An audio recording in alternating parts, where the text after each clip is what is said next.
सेवा ही सबसे इम्पोर्टेंट है, वो निस्वार्थ सेवा। मैंने कभी अपने आप को एएसपी नहीं समझा, ना एसपी समझा, डीआईजी समझा, आईजी समझा। मैंने अपने आप को सेवक समझा है। इसीलिए खुल के लोग आते थे, खुल से अपनी समस्याएं बताते थे। तो जो एक निस्वार्थ सेवा भाव की जो भावना है, जो संवेदनशीलता की भावना है, वो मुझे सेवा के अंतर्गत अपेक्षित है। आप तो लोकतंत्र ने खूबसूरत ये किया है कि भाई जन सेवा के लिए आपको जनप्रतिनिधि चुनाव नियुक्त करने पड़ेंगे, चयनित करने पड़ेंगे। चयनित करने के बाद आप क्या करते हो? 3 सेशंस होते हैं। अरे आप उस क्षेत्र की समस्या तो रोको। यहाँ तो कोई जनप्रतिनिधि बन जाता है तो अपने आप को एकदम समझता है कि हम राजा के तौर पे बन गए और ये इनको 5 साल के बाद हम बात करेंगे लोगों से, तो वो नहीं चलेगा। अगर जनप्रतिनिधि यहाँ पे आता है तो उसको सेवा भाव से आना पड़ेगा, निस्सीम सेवा भाव से आना पड़ेगा, निस्वार्थ सेवा भाव से आना पड़ेगा। और इस पार्टी में जो भी जुड़ना चाहता है, भी जो भी जुड़ेंगे, उनको ये 3 प्रिंसिपल पे खरा उतरना पड़ेगा, उनको एक्सेप्ट करना पड़ेगा। मानवता, न्याय और सेवा। अब आप बोल रहे होंगे कि भाई यहाँ पे इतनी सारी समस्या है तो आप क्या करोगे, क्या कर सकते हो, और आपने पॉलिटिकल पार्टी का ही रास्ता क्यों चुना है? मैं एक सिंपल एग्जांपल कोट करता हूँ, मेरा कंक्लूड करता हूँ, फिर आप लोगों के सवाल लूँगा। अब सब बोलते कि यहाँ पलायन की समस्या है, रोजगार की समस्या है, आप लोग भी कवर करते हैं।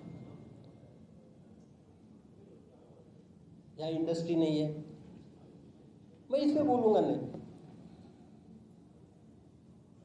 इंडस्ट्रियलाइजेशन का देखिए, इंडस्ट्री के लिए लैंड चाहिए, फाइनेंस चाहिए यानी कैपिटल चाहिए, स्किल्ड लेबर चाहिए।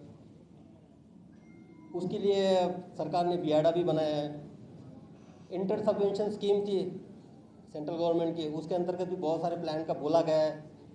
तो सच्चाई आप लोग सब जानते हैं क्या हुआ है क्या नहीं हुआ है। मैं ये नहीं बोलने जा रहा हूँ कि कोई बड़ा प्लांट यहाँ पे आए, उसके लिए इनिशिएटिव हो, लेकिन जो आपके पास है पहले उसके प्रति तो आप संवेदनशीलता दिखाइए। मैं भागलपुर में गया था। भागलपुर में बुनकर है, सिल्क सिटी के नाम से जाना जाता है भागलपुर। हमारा एक पारंपरिक और सामर्थ्यशाली इतिहास है सिल्क इंडस्ट्री के साथ में। तो वहाँ बुनकर के पास लैंड की बात आती है तो उनको लैंड की ज़रूरत नहीं है। उन्होंने जब हैंडलूम से पावरलूम पे किया तो उन्होंने बेचारों ने पावरलूम अपने घर में लगाए, अपनी बेड की जगह, अपनी किचन की जगह लगाए उन्होंने पावरलूम। फाइनेंस, तो फाइनेंस उन्होंने अपने गुड बना के उन्होंने फाइनेंस अवेलेबल किया अपने बैंक से। और स्किल्ड लेबर, वो स्किल तो है उनके पास, सालों साल से वो स्किल्ड है उनके पास। तो आपके पास स्किल्ड लेबर है वहाँ पे, आपको वहाँ लैंड देनी नहीं है, वहाँ पे फाइनेंस उन्होंने खुद खड़ा कर रखा है। उस इंडस्ट्री पे direct indirect forward backward linkage पकड़ के 1.5 से 2 लाख डिपेंडेंट है भागलपुर में। तो आपने उसके प्रति क्या किया है, क्या संवेदनशीलता है आपकी? आप जरा पूछिए। पावर लूम बंद है और उसका इलेक्ट्रिसिटी का बिल 4 लाख 5 लाख ऐसे आ रहा है। रॉ मटेरियल के बारे में कोई पॉलिसी नहीं है, स्टोरेज के बारे में कोई पॉलिसी नहीं है। अरे भाई उसको रिवाइव तो कीजिए आप।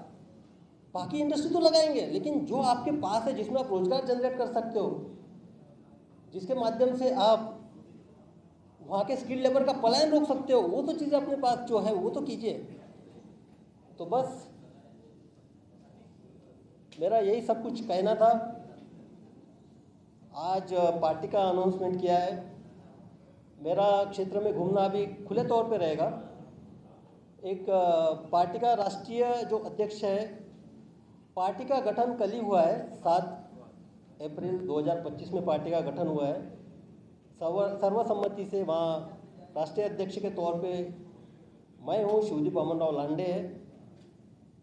अब मेरा जो घूमने का सिलसिला है बिहार में जारी रहेगा।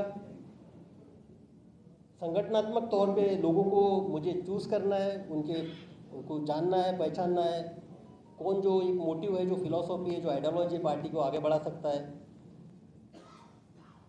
और आगे बढ़ना है। तो आप लोगों के कुछ सवाल होंगे तो आप पूछ सकते हैं। ऐसा तो मुझे लगा कि ये जिस सेवा के लिए संवेदनशीलता के तौर पे इसको देखना चाहिए था, उस समस्या को नहीं देख रहा है। मैंने तुरंत उस सिपाही को वहाँ पे निलंबित किया, वो महिलाओं को बुलाया, और वो महिला की जो समस्या है बकरी चोरी की, उसका पति बाहर रिक्शा चलाता दिल्ली में, बौद्धी थाना का मामला। तो मैंने अपने आप को उसकी जगह देखा, उसका पति बाहर है, उसके लिए उपजीविका साधन यहाँ बकरी है। अगर मेरी बकरी उस महिला की जगह चोरी होती थी और मैं उस जगह रहता था तो मुझ पे क्या बीतती थी। तो मुझे लगा कि नहीं, ये गंभीर समस्या है। मैंने बौद्धी थाना प्रभारी को फ़ोन किया और बोला कि शाम तक ये बकरी रिकवर होनी चाहिए, और शाम तक वो बकरी रिकवर हुई। तो ये जो संवेदनशीलता है, मैं कोई भी आपके पास पीड़ा लेके आता है, दर्द लेके आता है, आपका दुख बताने आता है, तो इस पार्टी का जो भी सदस्य होगा वो अपने आप को उसकी जगह रख के सोचेगा कि ये जो दर्द है, दुख है, इसके प्रति उसकी क्या संवेदनशीलता होनी चाहिए।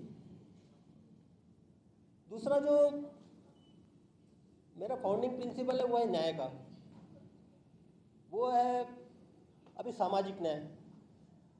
अब मैं यहाँ सर्विस में आने के बाद विगत 18 साल में, और उससे पहले भी जब मैं लिटरेचर पढ़ रहा था बिहार के संबंध में, सामाजिक न्याय सामाजिक न्याय सामाजिक न्याय की बात होती थी कि हम सामाजिक न्याय के लिए राजनीति करते हैं, सामाजिक न्याय के तौर पे हम ये करते हैं। तो सामाजिक न्याय है